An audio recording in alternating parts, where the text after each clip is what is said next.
करीब 11 साल बाद हरियाणा में कांग्रेस ने जिला स्तर पर संगठन खड़ा करने की तैयारी की है। नया खून, नई रणनीति और राहुल गांधी का सख्त संदेश, गुटबाजी नहीं चलेगी। लेकिन हिसार से जो तस्वीरें सामने आ रही हैं वो कांग्रेस की नई सोच और पुरानी गुटबाजी दोनों की हकीकत खोलकर रख देगी। नमस्कार, मैं कमल लोहान और आप देख रहे हैं हमारी खास रिपोर्ट राजनीतिक दांव पेच।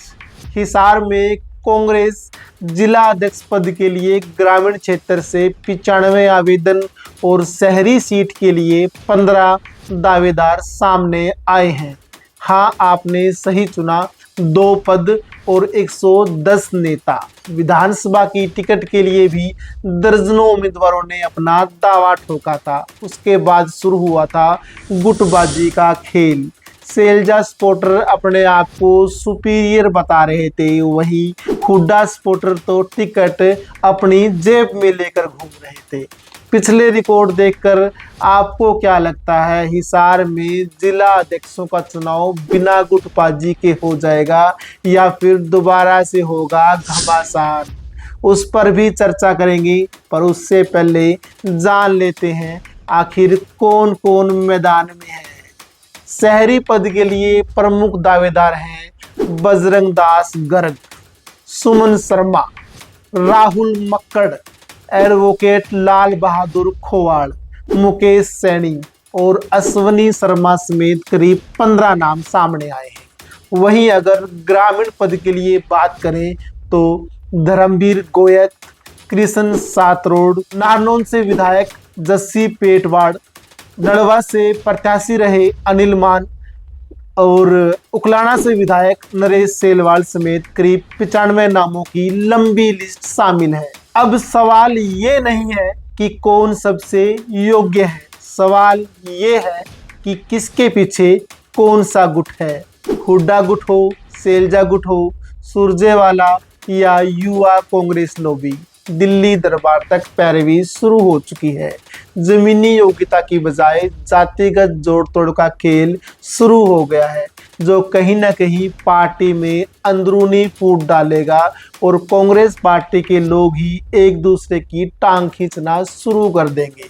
और एक बड़ा सवाल यह भी, क्या राहुल गांधी की मेरिट फर्स्ट नीति महिलाओं, दलितों और पिछड़ों को सामाजिक न्याय दिलवा पाएगी या फिर पार्टी में रसूख रखने वाले और पैसे वालों का ही डंका इस बार भी बजेगा? और फिर आता है असली सवाल, क्या यह संगठन बनेगा या फिर दिखावा ही रहेगा?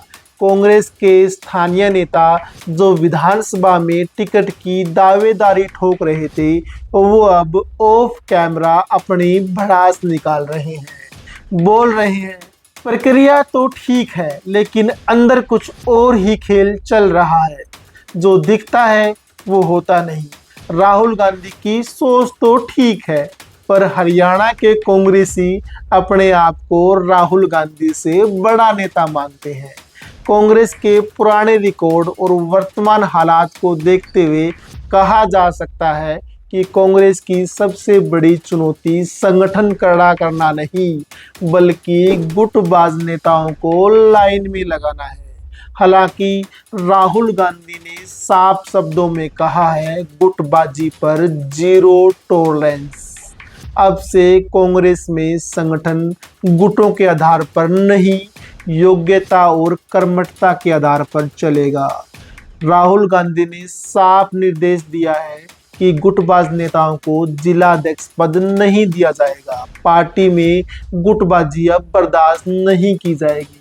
पर देखने वाली बात ये रहेगी कि संगठन विस्तार में राहुल गांधी को हरियाणा के नेता कितना सीरियसली लेते हैं।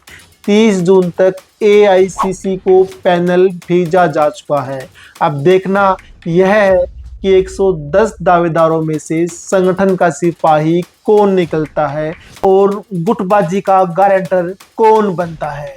कांग्रेस में अब हर जिले का अध्यक्ष तय होगा, पर इस बात की क्या गारंटी है कि कांग्रेस में गुटबाजी बंद हो जाएगी।